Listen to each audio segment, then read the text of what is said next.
Good morning, I'm Brad Phillips. I'm here with Puppy Steps Training, and today we're going to be doing Billie's demo. Billie is just a sweetheart of a dog. I think he's exactly what you're looking for. He's going to be just a wonderful house dog. He'll be a great companion. He thrives off that affection and is just pretty easygoing. And so I'm sure you're excited to get him. We're definitely excited to send him to you. And so we're going to kind of dive right in and get right into the demo. First thing I just want to talk about is just making sure that this transition is successful. And so you have to understand that he's still a puppy, and so there is going to be this growing and maturing phase, and you need to make sure that you are giving him positive feedback of what you expect from him during this time. And so to do that, you're going to reward as well as correct.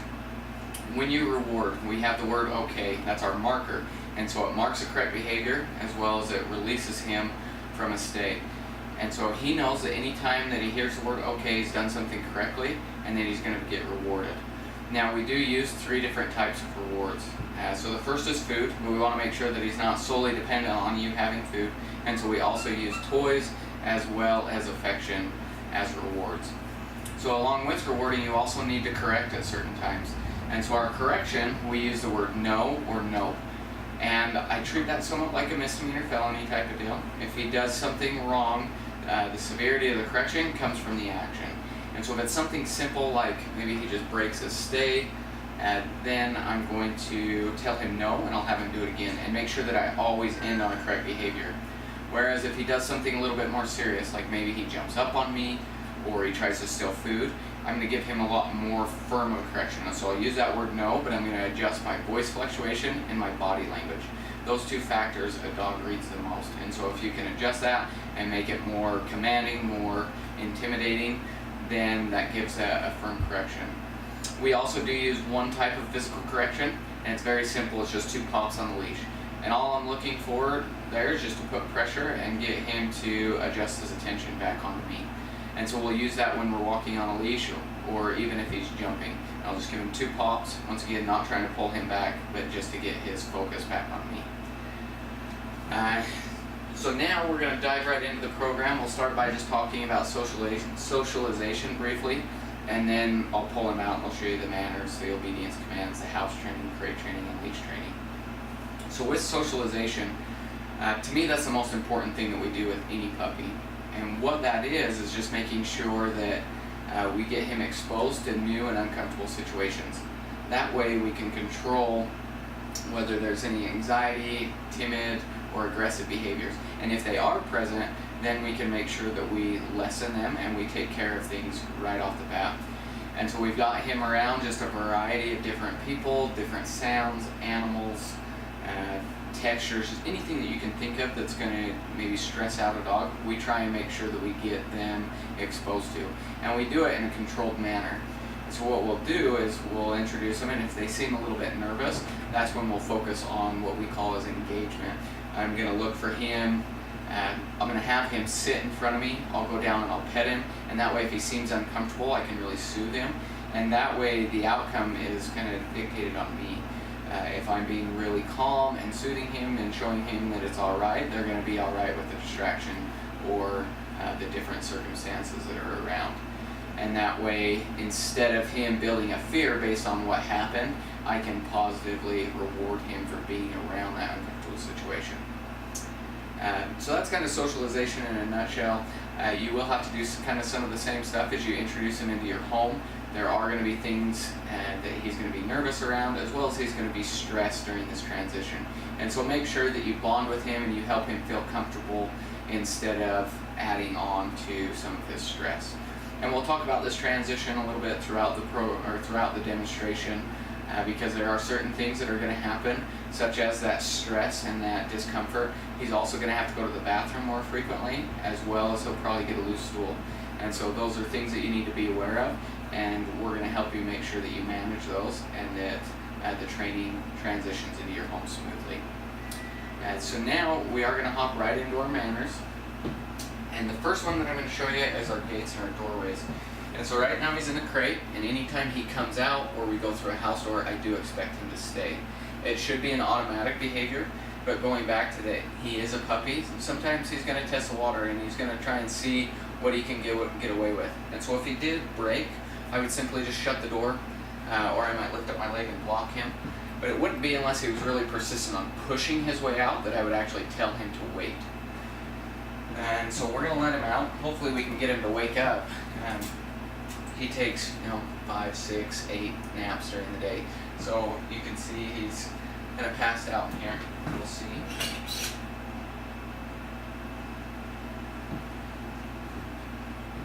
Okay, good boy. Good boy. Now I'm going to attach a leash to him. I like to have him drag a leash around for the first month. That way, if for some reason I need to quickly grab him, whether it's a correction or he's trying to pee in the house, something that you don't want him to do, there is a way that I can quickly grab him. So let him drag a short, lightweight leash around, and that'll just help you out. So I will show you the house door, the same thing when we go outside, when we take him to the bathroom. But for now, I'm just going to continue going. And so the next manner is what we call his greeting. And so I expect him to sit before I give him any attention. And that's when I call him up or he comes up and meets you. So come here. Let's see, once again, if we can get him a little more active. And so before I'm going to go down and pet him, I'm going to wait for that sit. And that just shows me that he's not going to jump. Instead, it's kind of a replacement behavior for jumping. But he's just going to relax and allow me to pet him, and that way I can greet him after he greets me. The other thing that this does is a lot of times when their hind end goes down, their eyes will come up, and so it gives you that eye contact. And with dogs, if you get that eye contact, you pretty well have 100% of their attention. You know that they're going to be focused on you.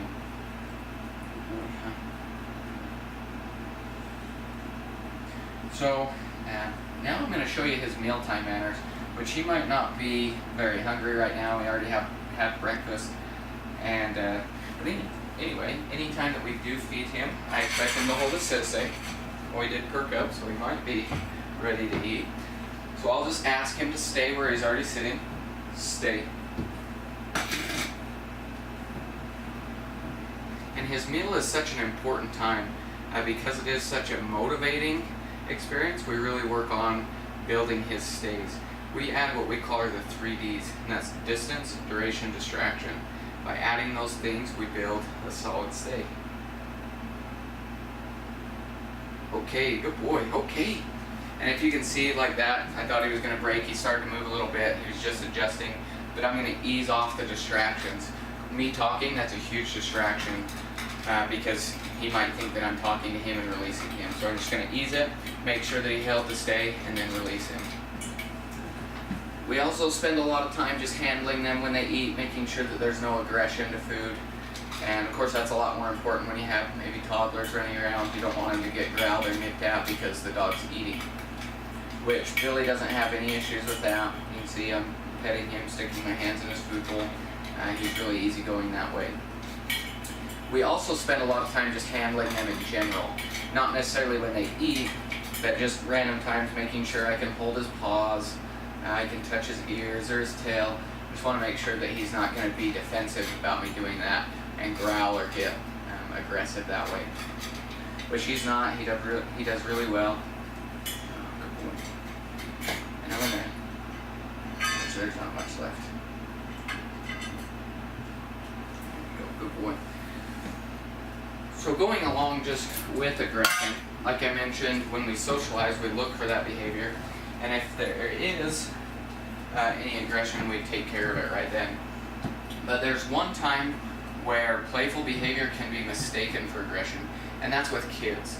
Kids are the greatest thing to a dog. They run, they squeal, everything's a lot of fun, but then the dog wants to play along and they end up grabbing an arm or a pant leg, which we'll get back to that. It's ringing the bell, so let's go outside. Good boy, outside. So we're going to take him to the bathroom. Okay.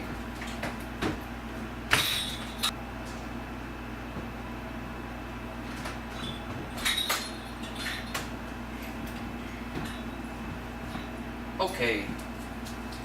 So now notice he did wait at the doorway. That's my expectation there. And so now going back to what we were talking about with kids, I just like to make a rule that if small children are playing with my dog, they have to have a toy. That way it gives him something to go after. He's not going to grab a pant leg or an arm. As well as if you get a child that's maybe a little nervous, they can then throw the toy and it'll direct him away from that. So, now moving on with some of the other manners, the next one would be jumping. Now jumping is a behavior that all puppies do, and it's probably one of the hardest to overcome in the puppy stage. As they get older, a lot of dogs grow out of it, but we've put a very strong emphasis on jumping.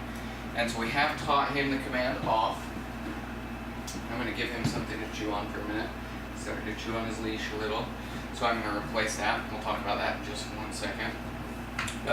We have taught him the command off, and that's if he jumps up on me or he tries to jump up on the couch. I expect him to get right down. Now that is one time, if I have a hold at the end of the leash and he tries to jump up on somebody, I'll pop him, 2 pops, quick, until I'm off and expect him to get down. Now with you or your family, if he's running up to you and you think he's going to jump, it's important that you never step backwards. As soon as you step backwards, it's encouraging to jump, and he's just going to come even faster. Instead, I'll always step into him. That way I restrict the space, and so a lot of time he won't jump anyway, but then if he does, it puts him more vertical, and I will knock him backwards with my knee. I'm going to stand my ground, bring that up. And the goal there is actually to put the dog back onto it, or onto his back. That puts him more in a submissive posture, and he's going to understand that I'm the leader, and that he doesn't rule over me. And so usually if you can do that, it'll only happen once. So yeah, that's jumping. The next one is chewing. Now he's lost most of his teeth, but he is cutting molars, and so he still has the need to chew. That's a behavior that you can't escape. And so instead, we train on a base of avoiding and replacing. If you can avoid giving him free access to shoes, to toys, to really anything you don't want chewed up, that's going to be your best way to prevent an accident from happening. However, it's never possible in your home. There's always something he has access to. And so I try and match texture, and that's where we come in with replacing. So if I saw him go up and he started chewing on a soft bed or a pillow, I'd immediately tell him no, and I would replace it with something soft, like this plush toy.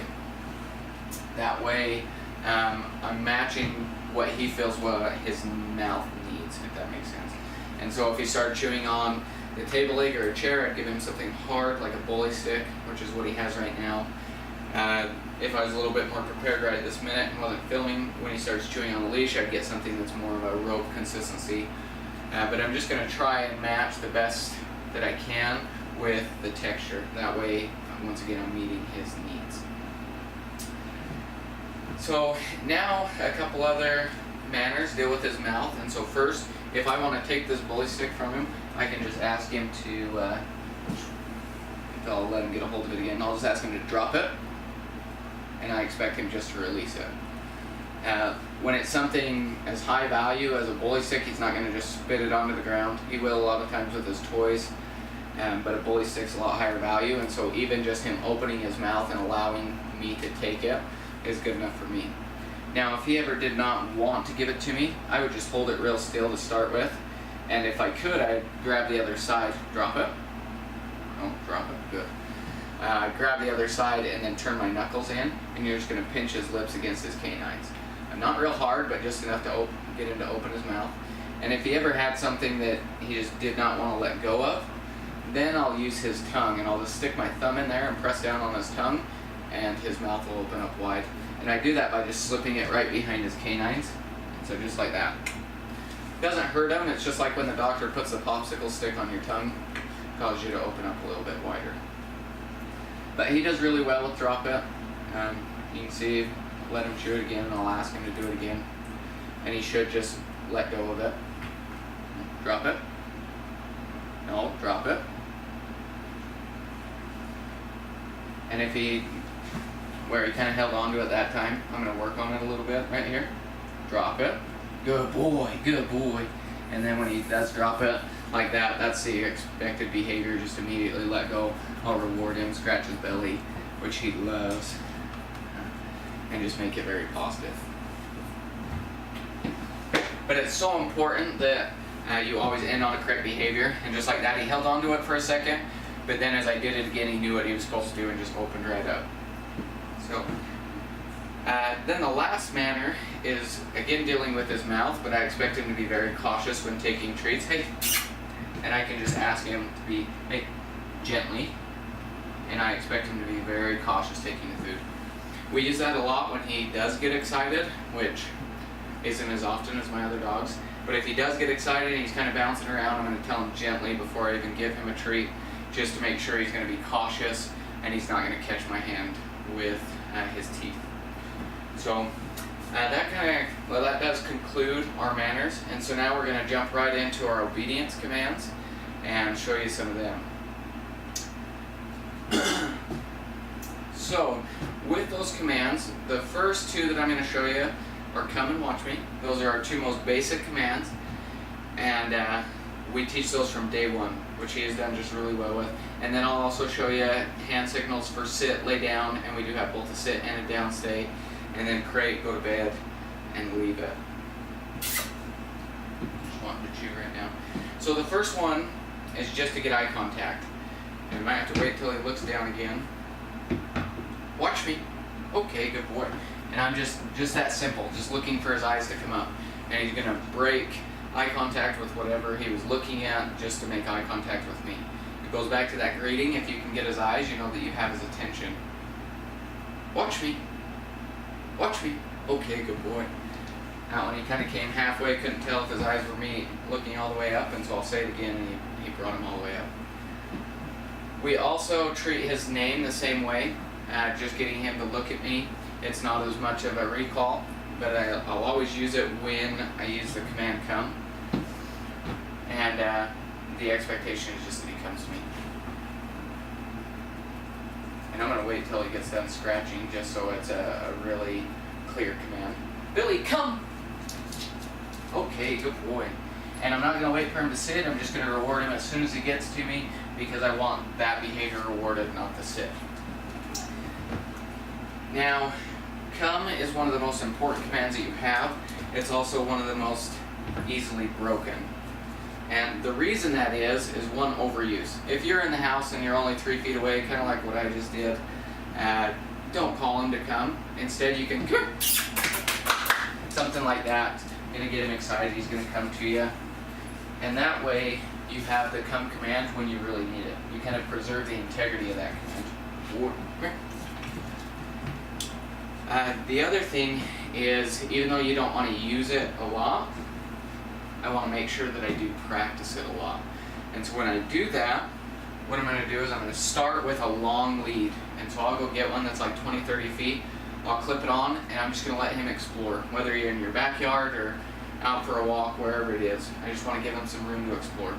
Every minute or two, I'll call him to come, just to give him a treat, let him go again. That way also, if he doesn't immediately come, you have the end of that leash, you can reel him in and make sure that he falls through. And I'm going to keep that super positive. So once again, every time he gets to me, give him a treat, tell him good boy, let him go again. And I'll do that at least 10 times for that one time that maybe we're done playing, it's time to go inside, time to leave the park, something like that. I want to make sure that, keep that very positive. After you feel that he's consistently coming to you on that long leash, switch over to off leash. But do it in an area that's maybe fenced in. That way you still have control that if he doesn't respond, he doesn't get to just run off and play.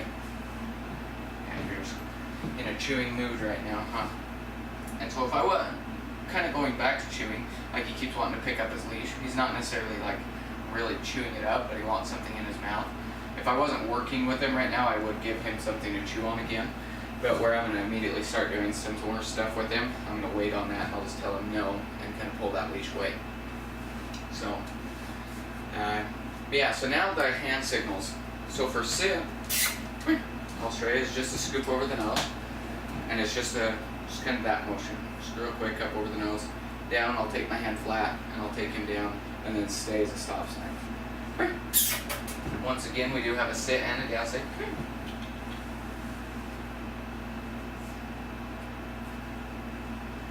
Come here. Good boy. Sit. Stay.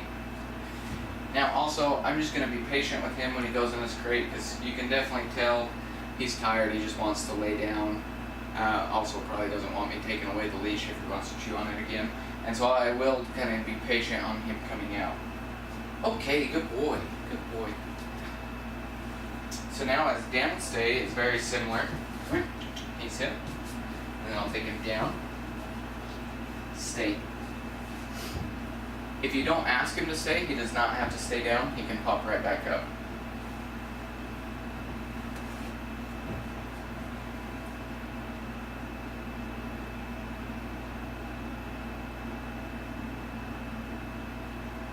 Okay, good boy, good boy.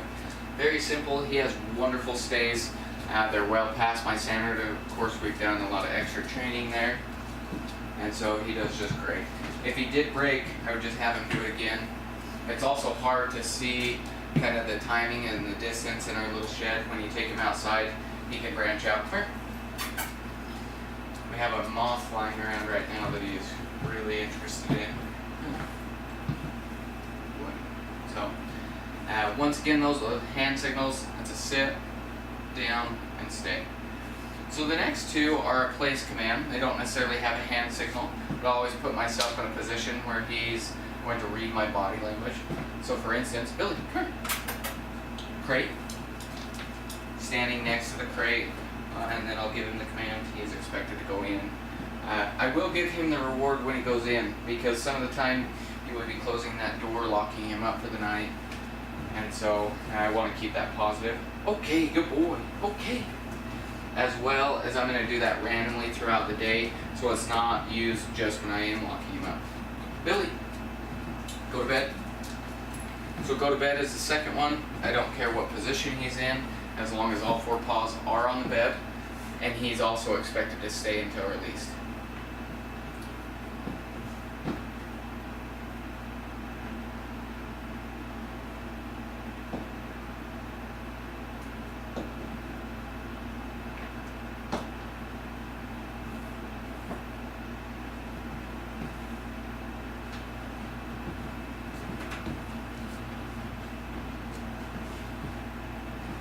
Okay, good boy. You can see adding a little bit harder distractions. You should hold it even though I just threw food on the ground. Didn't allow him to get him and then picked him up. And then I'll show you the last one, which is leave it. I'm going to have him lay down and we'll see. We use this a lot more on walks, but we also use it in here, and I'll just tell him to leave it.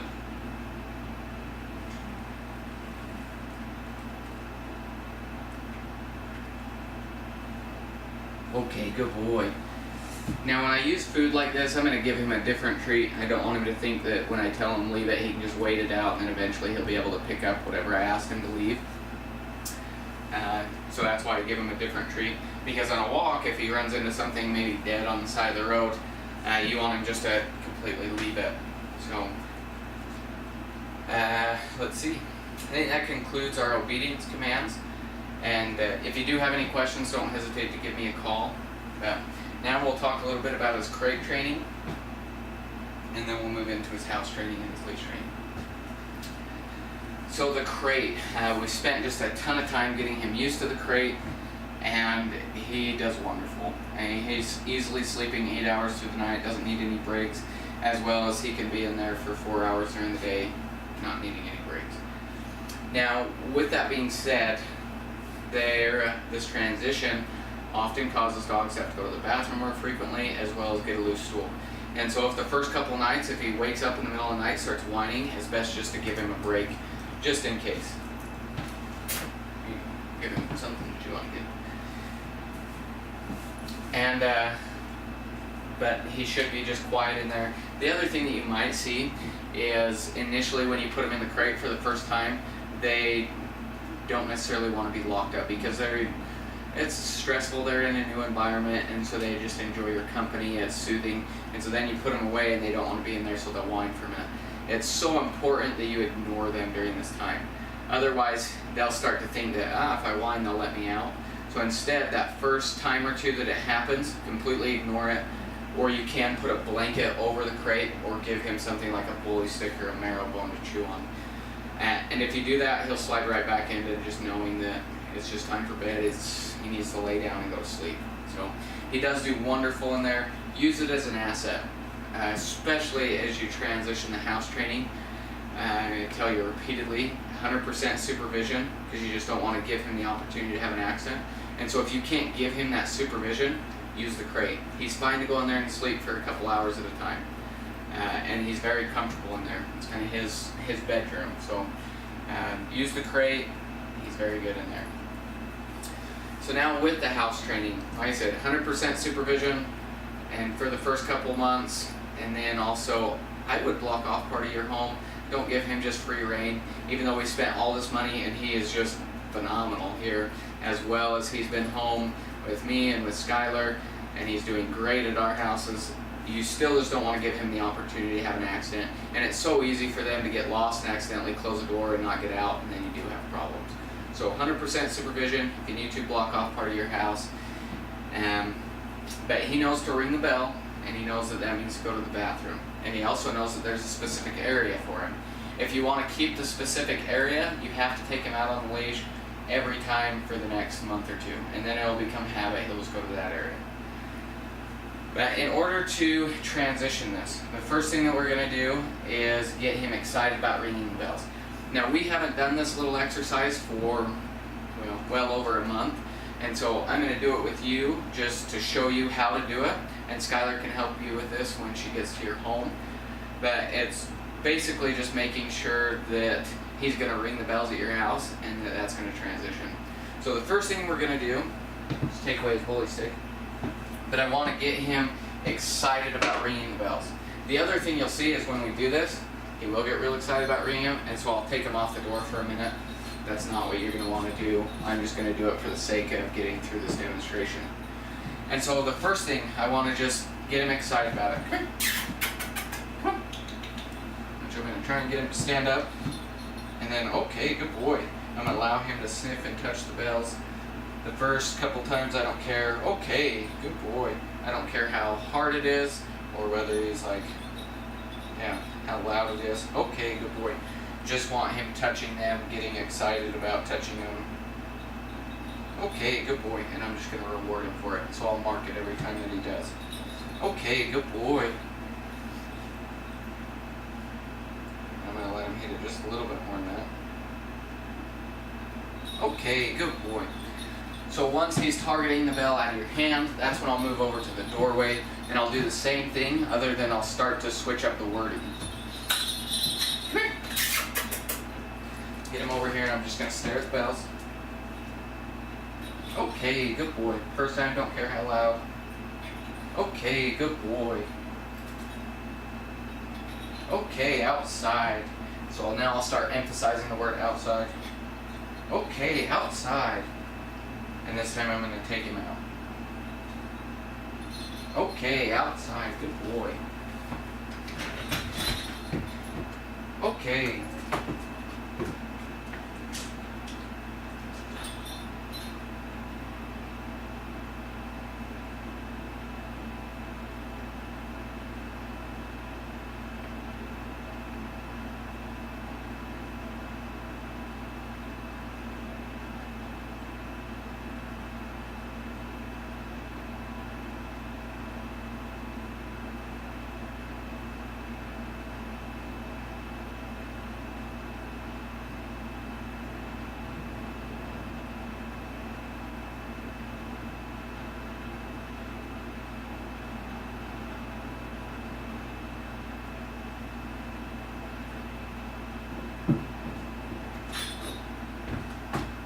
Okay.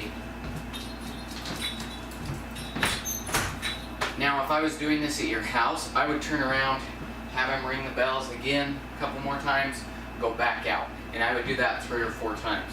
The reason behind this is I want to get as many repetitions in a short amount of time, and I want him seeing where the bells are at and seeing that we're taking him outside, and so that he understands it means the same thing in your home as it does for me.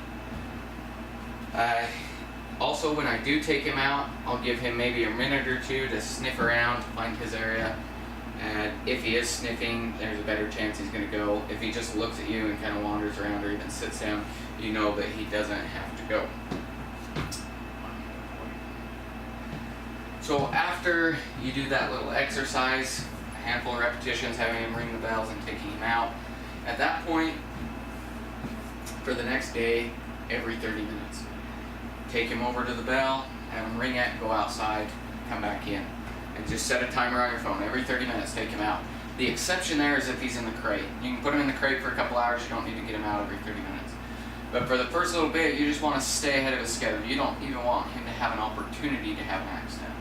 And I do that for a good 24 hours. You can even do it for up to 48. After that, then I'll start to lengthen it. I'll go to 45 minutes for a day, then I'll go to an hour, then I'll go to 2 hours. And 2 hours generally is our standard. Now we've kept him longer, we've solidified this training. He's doing so good. He can surpass 2 hours very easily.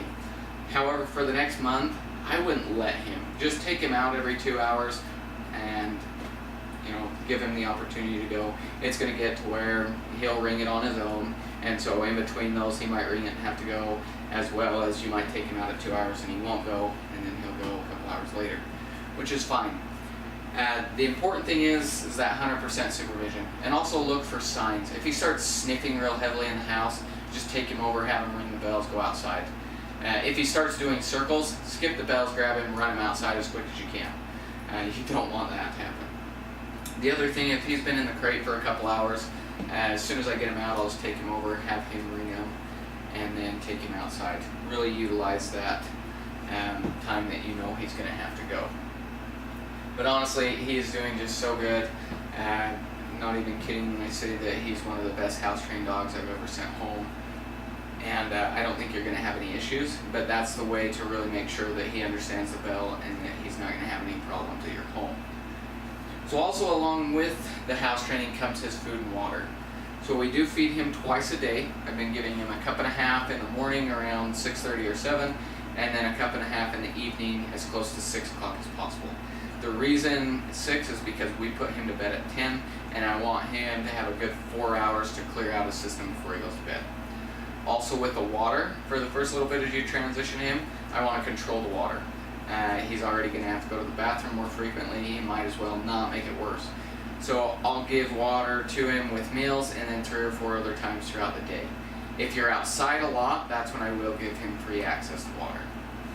But once again, you shouldn't have any problems with him. He has just done so good. But if you do have any questions, don't hesitate to give me a call. We want to make sure that everything goes smoothly. Of course, I don't have any concern that it won't. Because again, he's just done phenomenal. I honestly cannot tell you the last time he had an accident. It's just been probably at least a month, if not closer to 2. Like, he's just doing so good. So I think you're going to be happy with him. So yeah, and then the last part of our program is our leash work. So we take him on 2 different types of walks. The first being a long lead or an off-leash walk. That's just for him to be a dog. We go to the lake, we go for hikes up in the mountains, or we'll go just walk through the field. And that's just a time for him to run around, to sniff, and just, once again, to be a dog. But when I go on those types of walks, especially beginning, until he's consistently coming back to me, and I know that he's going to respond, I keep him on the long lead. And during that time, I really work on the come command. So I'll do that little exercise. Every minute or 2, I'll call him to come just to give him a treat, let him go again. If he doesn't, he gets reeled in, and so he has to follow through. But also it's super positive because he's getting to run around and be a dog. At the same time, he's checking in and he's getting a treat, and then he gets to go right back to running around. So, but those walks are really good for a dog. It's great for their mental health. He's not as active as my other dogs, but he does like to splash around and just have a good time. And then the second walk is our attention walk, and so it's a real basic hill. We expect him to walk with a loose leash and focusing more on me. He does get a little distracted with new people and animals, but he responds really well to our commands with walking, which let's go just signifies that we're moving, as well as I'll use that at corners.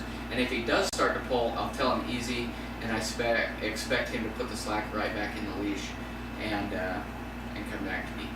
So we also expect him to sit when we stop, and I'm actually going to go outside and we will show you this, and so just pay attention to the way that he walks next to me.